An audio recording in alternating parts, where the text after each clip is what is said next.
तो south actor junior NTR की इस साल की सबसे बड़ी मूवी रिलीज हो चुकी है, जिस मूवी का नाम है देवरा पार्ट 1। और ये देवरा पार्ट 1 इनकी पुरानी मूवी आरआरआर की तरह ही बहुत ही बढ़िया मूवी है। और इसीलिए मैं आप सबसे बोलना चाहूंगा कि आप सभी इस मूवी को थिएटर्स के अंदर जरूर देखिए, क्योंकि सही मायनों में किसी भी मूवी को देखने में सबसे ज्यादा मजा थिएटर्स के अंदर ही आता है। लेकिन हाँ, अगर आप सभी किसी रीजन की वजह से इस मूवी को थिएटर्स में नहीं देख पाए हैं तो आपको फिक्र करने की कोई जरूरत नहीं है, क्योंकि आप सभी के लिए हम आज की इस वीडियो के अंदर इस मूवी की स्टोरी को एक्सप्लेन करने जा रहे हैं। यानी कि हमारी इस वीडियो को पूरा देखने के बाद ही आप सभी देवरा पार्ट 1 की पूरी स्टोरी को जान जाएंगे। सो इसीलिए आज आपसे कुछ भी मिस ना हो, उसके लिए आप सब इस वीडियो को पूरा एंड तक जरूर देखना। एंड अगर आप में से कोई भी हमारे चैनल को पहली बार देख रहा है तो वो जल्दी से हमारे चैनल को सब्सक्राइब कर लेना। बाकी सब्सक्राइब बटन के बगल के बेल आइकन को भी ऑन पर सेट कर लेना, ताकि जैसे हमारे चैनल की कोई भी लेटेस्ट वीडियो अपलोड हो वैसे आप उस वीडियो को सबसे पहले देख सकें। और हाँ, अगर आप सबको वीडियो पसंद आती है तो आप सब इस वीडियो को लाइक जरूर करना एंड आप सभी कमेंट्स के अंदर देवरा जरूर लिखना, ताकि हमें भी पता चल सके कि आप सबको मूवी की स्टोरी और हमारी ये वीडियो बहुत पसंद आई है। तो चलिए अब इसी बात पे हम जल्दी से वीडियो को स्टार्ट करते हैं एंड देवरा पार्ट 1 की स्टोरी को जानते हैं।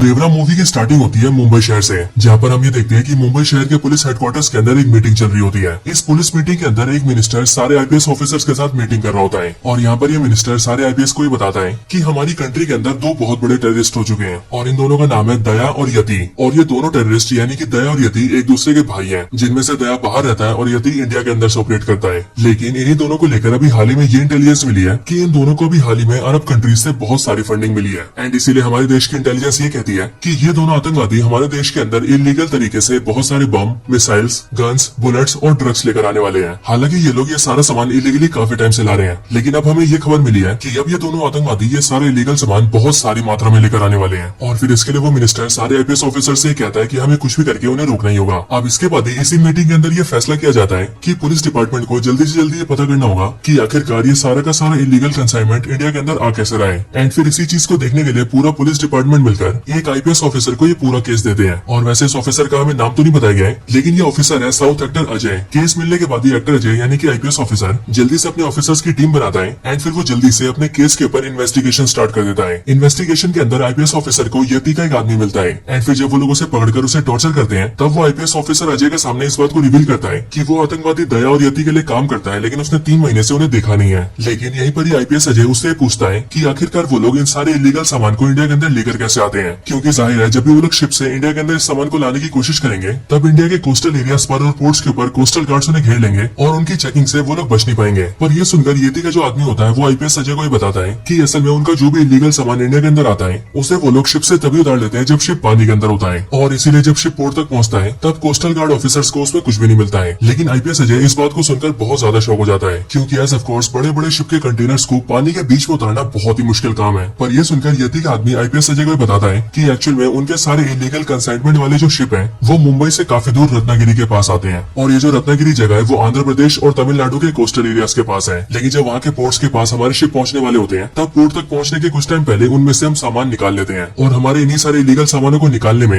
रत्नागिरी के आसपास के गाँव वाले हमारी हेल्प करते हैं। अब ये सारी बात जानने के बाद ही आईपीएस अजय अपनी टीम के साथ सीधा रत्नागिरी जाता है एंड वहाँ जाकर इन्वेस्टिगेशन करके उसे पता लगता है कि यहाँ पर बेसिकली जितने भी इलीगल कंसाइनमेंट उतारे जाते हैं उन सभी को उतरवाने में और लोकल पुलिस से बचाने में वहाँ का जो डीएसपी है वो उनकी मदद करता है। और वो इसीलिए क्योंकि वहाँ का डीएसपी बहुत ज्यादा करप्ट है, और उस डीएसपी का नाम होता है डीएसपी तुलसी, जो कि एक्चुअल में साउथ एक्टर अभिमन्यु सिंह है। ये पता लगते ही टीम सीधा डीएसपी के पास जाती है और फिर डीएसपी से इन्वेस्टिगेट करके उन्हें पता लगता है कि पानी के अंदर इलीगल कंसाइनमेंट को उतारने का सारा काम गाँव के लोग करते हैं, और उन सभी का जो लीडर है उसका नाम है भैरवा। और दोस्तों ये भैरवा और कोई नहीं बल्कि एक्टर सैफ अली खान है, जिन्हें मूवी के अंदर काफी जगह भैरवा और काफी जगह भैरा भी कहा गया है, लेकिन हम इन्हें पूरी स्टोरी के अंदर भैरा ही कहेंगे। अब ये सब पता लगने के बाद ही आईपीएस अजय अपनी टीम के साथ सीधा भैरा के पास आता है एंड वो उसे एक पुलिस की तरह नहीं बल्कि एक स्मगलर की तरह मिलता है, और वो भैरा से एक डील करते हुए उससे कहता है कि उसे भी शिप से अपना इलीगल सामान उतरवाना है, और इसीलिए वो चाहता है कि भैरा उसका काम करे, जिसके बदले में वो भैरा को बहुत सारे पैसे देगा। लेकिन यहाँ पर हम ये देखते हैं कि जैसी भैरा ऐसा सुनता है वैसी वो इस काम को करने से मना कर देता है एंड भैरा और उसके आदमी आईपीएस अजय से कहते हैं कि असल में उन्होंने ये सारा काम छोड़ दिया है। पर ये सुनकर आईपीएस अजय उन पर चिल्लाने लगता है और वो उसे कहता है कि उसे उसका काम करना ही होगा। पर फिर ये सुनकर भैरा उन सबको बहुत मारता है और उन सबको पीट पीट के वहाँ से भगा देता है। पीटने के बाद ही आईपीएस अजय अपनी टीम को लेकर गाँव के बाहर आ जाता है, और जब वो गाँव के बाहर एक समुद्री किनारे के पास आता है तब उसे वहाँ पर एक बूढ़ा आदमी मिलता है। इस बूढ़े आदमी का नाम होता है सिंगप्पा, जो कि होते हैं एक्टर प्रकाश राज। और इसीलिए जब यहाँ पर आईपीएस अजय सिंगप्पा से मिलता है तब वो उससे भैरा और उसके गाँव के बारे में पूछता है एंड वो सिंगप्पा से पूछता है कि आखिर वो कौन सी वजह है जिस वजह से भैरा और उसके लोगों ने अब ये काम छोड़ दिया है। ये सुनकर सिंगप्पा आईपीएस अजय से कहता है कि इसके पीछे एक बहुत बड़ी कहानी है, लेकिन इस कहानी को सुनने से पहले तुम्हें हमारा इतिहास जानना होगा। अब ये बोलकर सिंगप्पा अपनी कहानी सुनाना स्टार्ट करता है। सिंगप्पा बताता है कि आज से बहुत साल पहले यहाँ पर एक राजा राज्य हुआ करता था और उस राज्य के जो सैनिक थे वो बहुत ही ज्यादा निडर, ताकतवर और बहादुर थे। एंड इसीलिए उन जैसे योद्धा आसपास कहीं भी नहीं थे और इसीलिए इस राज्य के ऊपर अब तक जितने भी हमले हुए उन सभी हमलों में उन सारे योद्धाओं ने राज्य को बचा कर रखा।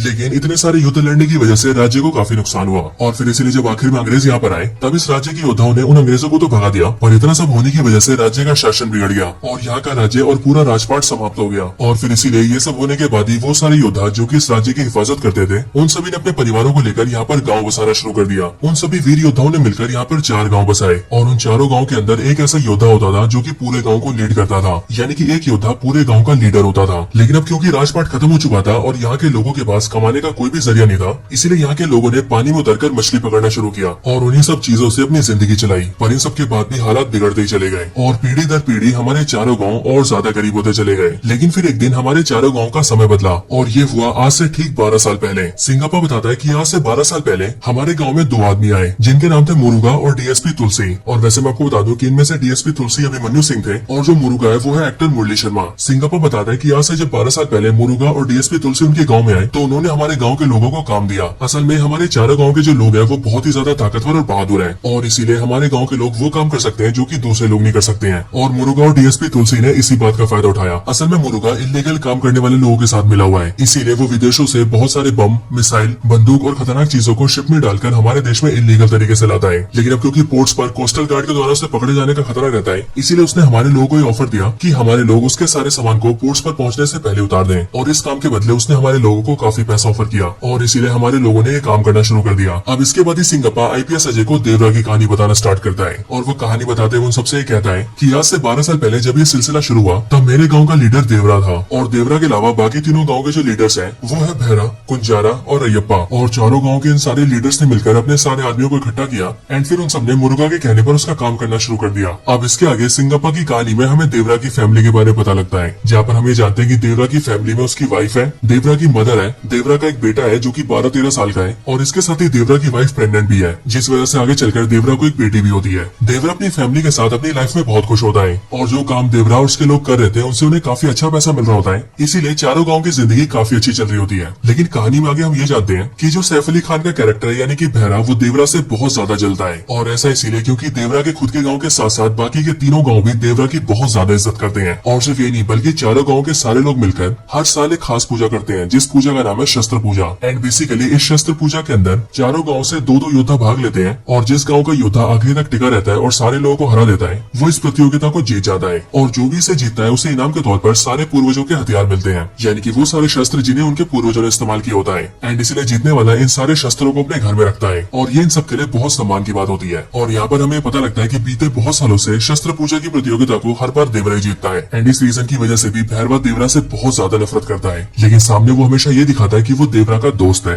अब इसके आगे हमें पता लगता है कि देवरा के गाँव में एक लड़का होता है जिसकी उम्र 15-16 साल होती है एंड ये लड़का बेसिकली पढ़ाई करने के लिए बाहर शहर में जाता है और अक्सर अपने गाँव से शहर के बीच बस से अप डाउन करता है। लेकिन एक दिन अचानक से जब वो शहर से पढ़ाई करके अपने गाँव आ रहा होता है तभी रास्ते में कुछ आतंकवादी उसके बस को घेर लेते हैं एंड उसके पूरे बस को बम से उड़ा देते हैं और फिर बस के अंदर जो भी लोग बचे होते हैं उन सबको गोलियों से मार देते हैं और फिर इसके बाद ही वो मरे हुए लोगों से सारे सामान का लूटपाट कर लेते हैं। अब जब इस लड़के की डेड बॉडी देवरा के गाँव पहुंचती है तब देवरा को ये देखकर बहुत बड़ा धक्का लगता है और वो इसीलिए क्योंकि जो बच्चा मरा होता है उसके पिता पहले से ही मर चुके होते हैं एंड इसलिए ये बात देवरा को बहुत ज्यादा दुखी करती है। लेकिन फिर इसके बाद ही देवरा और बाकी गाँव के लीडर से मिलने के लिए मुरुगा और डीएसपी तुलसी आते हैं और वो दोनों सबसे कहते हैं कि कल के दिन उन्हें अगला माल उतारना है। पर इस बार ये सुनकर देवरा मुरुगा और डीएसपी तुलसी से कहता है कि उन्हें इस काम को कुछ दिनों के लिए रोक देना चाहिए क्योंकि इस टाइप पर कोस्टल गार्ड ऑफिसर्स की सख्ती बहुत ज्यादा बढ़ गई है और इसीलिए पकड़े जाने का खतरा काफी ज्यादा है। लेकिन देवरा जैसे ऐसा बोलता है वैसे हम ये देखते हैं कि भैरा और कुंजारा ये बोलते हैं कि अगर देवरा को नहीं आना है तो वो ना आए, हम उसके बिना भी इस काम को कर लेंगे। लेकिन फिर इस बात को सुनकर ही जो चौथे गाँव का लीडर होता है यानी कि रैयप्पा, वो देवरा को साथ आने के लिए कहता है और वो देवरा को ये बोलकर मना लेता है कि अगर देवरा साथ होगा तो वो सबको किसी भी हालत से बचा लेगा। एंड फिर इसीलिए रैयप्पा की इस बात को सुनकर देवरा राजी हो जाता है और फिर वो सब अपने काम के लिए निकल जाते हैं। लेकिन अब क्योंकि सख्ती बहुत ज्यादा बढ़ चुकी थी इसीलिए इस बार पानी के अंदर बहुत सारे कोस्टल गार्ड ऑफिसर्स होते हैं और इसीलिए वो लोग देवरा और उसके सारे साथियों को पकड़ लेते हैं। शिप पर जब देवरा और उसके सारे लोग पकड़े जाते हैं तब सारे कोस्टल गार्ड ऑफिसर्स में से जो सबसे सीनियर होता है वो सबसे कहता है कि वो भी यही पास में ही रहता है और इसीलिए वो देवरा और उसके सारे साथियों को जानता है। लेकिन हाँ, उसने ये सुना था कि उनके बाप दादा बहुत बहादुर थे और बहुत बड़े योद्धा थे और उन्होंने अपने देश को बचाने के लिए हर बाहरी ताकत का सामना किया था। लेकिन यहाँ पर वही देख रहे हैं कि उन्हीं योद्धाओं के बच्चे अब चोरियां कर रहे हैं और ऐसे स्मगलर्स और क्रिमिनल्स का साथ दे रहे हैं जो कि हमारे देश को बर्बाद कर रहे हैं। इन सब के आगे वो ऑफिसर वो सारे कंटेनर खोलता है एंड वो सबको दिखाते हुए सबको बताता है कि इन सारे कंटेनर्स में बंदूक, बम, हथियार, गोले एंड इस तरह की सारी खतरनाक चीजें हैं। और ये सारी चीजें जब इलीगली स्मगलर्स और क्रिमिनल्स के हाथ जाती हैं, तब वो सब इन सब से हमारे लोगों को मारते हैं। अब जब देवरा उस ऑफिसर की ये सारी बातें सुनता है, तब वो ये समझ जाता है कि वो ऑफिसर बिल्कुल सही कह रहा है। और इसी टाइम पर वो अपने गाँव के लड़के की मौत को भी याद करता है, क्योंकि उस लड़के की मौत भी इन सारे हथियारों के हमारे देश में आने की वजह से हुई थी। और फिर इसीलिए यहीं पर ही देवरा अपने मन में डिसाइड करता है कि अब से वो ये सारा काम छोड़ देगा। लेकिन इस टाइम पर ही देवरा ये देखता है कि बहरा, कुंजारा, रयुप्पा और उसके बाकी सारे लोग अचानक से सारे कोस्टल गार्ड ऑफिसर्स के ऊपर हमला कर देते हैं एंड उन्हें मारने लगते हैं। लेकिन फिर यह देखकर देवरा अपने लोगों के खिलाफ हो जाता है और वो उन सबको ऐसा करने से रोक देता है। एंड फिर वो अपने सारे लोगों को चलने के लिए कहता है, जिसके बाद ही वो लोग उन सारे कंटेनर को अपनी बोट्स पर डालते हैं और वहाँ से निकलने लगते हैं। लेकिन जाने से पहले भैरवा उन सारे कोस्टल गार्ड ऑफिसर्स से वादा करता है कि आज के बाद से वो ऐसा कोई काम नहीं करेगा। और रही बात उसके गाँव के लोगों की, तो वो उन्हें भी ऐसा कुछ नहीं करने देगा। और फिर ये बोलने के बाद ही भैरवा अपने सारे लोगों के साथ अपने गाँव आ जाता है। जब वो लोग गाँव पहुंचते हैं, तब मुरुगा और डीएसपी तुलसी वहाँ पर आते हैं एंड वो लोग देवरा से अपना सामान मांगते हैं। लेकिन देवरा उनके सामने उनके सारे सामान को डिस्ट्रॉय कर देता है एंड वो सबसे कहता है कि आज से वो लोग उसका कोई काम नहीं करेंगे। और इसके साथ ही देवरा चारों गांव में ऐलान करता है कि आज के बाद से सिर्फ वही नहीं बल्कि चारों गांव में से कोई भी आदमी उनका साथ नहीं देगा और वो मुरुगा के कहने पर किसी भी इलीगल सामान को जहाज में से नहीं उतरवाएगा। देवरा जैसी ऐलान करता है, वैसे ही देवरा का गाँव और रैयप्पा का गाँव उसे सपोर्ट करते हैं। लेकिन हम ये देखते हैं कि भैरा और कुंजारा के गाँव वाले उसका विरोध करते हैं और कुछ लोग देवरा से लड़ने भी आते हैं। लेकिन देवरा उन सबको धूल चढ़ा देता है और अपने हथियार से उन सबकी पीठ पर एक्स बना देता है और सब लोगों से कहता है कि अगर आगे से भी किसी ने कुछ करने की कोशिश की तो उसका भी वो यही हाल करेगा। हालांकि देवरा की ऐसा अनाउंस करने के बाद भी गांव के बहुत सारे लोग होते हैं जो कि इलीगल काम को जारी रखते हैं। लेकिन जितनी बार भी वो लोग ये सब करने जाते हैं, उतनी बार ही देवरा उन सबको पकड़ के पीलता है और उन सबके पीठ पे एक्स का निशान बनाता है, ताकि बाकियों को भी ये संदेश मिल सके कि देवरा से कोई नहीं बच सकता है। और फिर इसके बाद ही हमें देखते हैं कि चारों गाँव मिलकर फिर से फिशिंग करने लगते हैं और मछलियां पकड़कर अपनी जिंदगी चलाने लगते हैं। बट ये सब भैरा को बहुत ज्यादा बुरा लगता है और इसीलिए वो किसी भी तरह से देवरा को रास्ते से हटाने की कोशिश करता है। एंड फिर इसके लिए वो अपने और कुंजारा के गाँव के साथ मिलकर ये प्लान बनाता है कि उन दोनों गाँव के लोग मिलकर देवरा को मार देंगे। अब कुछ दिन बाद ही हम ये देखते हैं कि जो रैयप्पा होता है, यानी कि चौथे गाँव का लीडर, उसके गाँव में उसकी बहन की शादी होती है, जिसमें सबके साथ साथ देवरा भी आता है। और इसीलिए रैयप्पा की बहन की शादी के अंदर भैरा और कुंजारा मिलकर देवरा को बहुत सारी शराब पिला देते हैं, जिस वजह से देवरा अपना होश नहीं संभाल पाता है। लेकिन फिर उसके कुछ टाइम बाद ही वो लोग देवरा के कानों में ये बात डाल देते हैं कि इस शादी के टाइम का फायदा उठाकर बहुत सारे ऐसे लोग हैं जो कि मुरुगा के साथ मिल गए हैं और वो उसका इलीगल सामान को उतरवाने के लिए समुद्र के पास गए हैं। अब देवरा जैसे इस बात को सुनता है, वैसे वो नशे की हालत में सीधा वहाँ पर जाता है ताकि वो वहाँ पर उन सबको ऐसा करने से रोक सके। लेकिन असल में ये सारा भैरा और कुंजारा का प्लान होता है। एंड इसीलिए जैसे देवरा वहाँ पर पहुंचता है, वैसे हम ये देखते हैं कि वहाँ पर भैरा और कुंजारा के गाँव के बहुत सारे लोग होते हैं और उनके हाथों में बहुत बड़े बड़े हथियार होते हैं। और फिर इसीलिए वो सब मिलकर देवरा पर हमला कर देते हैं और उसे जान से मारने की कोशिश करते हैं। लेकिन देवरा एक बहुत ही पावरफुल योद्धा होता है और इसीलिए वो नशे की हालत में भी उन सबको मार देता है। अगली सुबह हम ये देखते हैं कि चारों गांव के लोगों को इस बारे में पता लगता है और इसीलिए वो सब लोग वहीं पर आते हैं जहाँ पर रात को देवरा ने उन सब लोगों को मारा था। यहाँ पर आने के बाद ही सब लोग ये देखते हैं कि जिन जिन ने भी देवरा पर हमला किया था, उन सबकी वहाँ पर लाशें पड़ी होती है और निशानी के तौर पर उन सबके पीठ पर एक्स बना होता है। इसके साथ ही वही पास के एक पत्थर पर कुछ शब्द लिखे होते हैं और जब गाँव के लोग उन्हें पढ़ते हैं, तब हमें पता लगता है कि वो असल में देवरा ने लिखा है। उन शब्दों को पढ़कर हमें पता लगता है कि देवरा गाँव छोड़कर चला गया है और इसीलिए अब से वो दूर रहकर ही चारों गाँव की निगरानी करेगा एंड आगे से जो भी फिर से इलीगल काम करने की कोशिश करेगा, देवरा उन सबको भी जान से मार देगा, बिल्कुल उसी तरह से जिस तरह से उसने इन सबको मारा है। अब हालांकि ये सब होने के बाद भी गांव के काफी सारे लोग फिर से वो इलीगल काम करने की कोशिश करते हैं। लेकिन वो लोग जितनी बार भी ऐसा करने की कोशिश करते हैं, उतनी बार देवरा उन सबका वही हाल करता है जो हाल उसने पहले वाले लोगों का किया था। एंड इसीलिए चारों गाँव में डर बैठ जाता है कि देवरा किसी को नहीं छोड़ेगा। इसीलिए हम ये देखते हैं कि चारों गाँव मिलकर ये सारे काम छोड़ देते हैं और वो लोग फिर से फिशिंग स्टार्ट कर देते हैं। और फिर इसी तरह से 10-11 साल बीत जाते हैं, जिसके बाद ही देवरा का जो बेटा होता है, जिसका नाम वरा होता है, वो भी जवान हो जाता है और वो भी बेसिकली अपने बाप देवरा जैसे दिखता है, क्योंकि ये भी जूनियर एनटीआर होता है। लेकिन हाँ दोस्तों, यहाँ पर हमें पता लगता है कि जहाँ पर देवरा एक बहुत ही बड़ा वीर था, वहीं पर ही देवरा का बेटा वरा डरपोक होता है और इसीलिए वो किसी से भी लड़ाई झगड़ा नहीं करता है। लेकिन इसी टाइम पर हम भैरा को भी देखते हैं, जिसके मन में देवरा को लेकर गुस्सा और ज्यादा बढ़ चुका होता है और इसीलिए उसके गाँव के जिन भी लोगों को देवरा ने मारा होता है, वो सबके बच्चों को इकट्ठा करके एक आदमी बनाता है एंड बचपन से उन्हें ट्रेन कर करके जवानी तक उन्हें ऐसा बना देता है कि मानो वो सारे के सारे किलिंग मशीन हो गए हो। और भैरा उन सबको ऐसे इसीलिए तैयार करता है ताकि जब भी उसे देवरा मिले तो वो उन सबके जरिए देवरा को खत्म कर दे। अब इसके आगे हम ये देखते हैं कि गाँव में सब कुछ ठीक चल रहा होता है, सब लोग अपना काम कर रहे होते हैं और जब जब कोई भी लोग इलीगल काम करने की कोशिश करते हैं और समुद्र में आते हैं, तब हर बार देवरा उनका वही हाल करता है जो उसने पहले वाले लोगों का किया था। लेकिन फिर एक दिन अचानक से हम ये देखते हैं कि भैरा के गाँव के कुछ लड़के देवरा की बेटी को छेड़ देते हैं, यानी कि वरा की बहन को।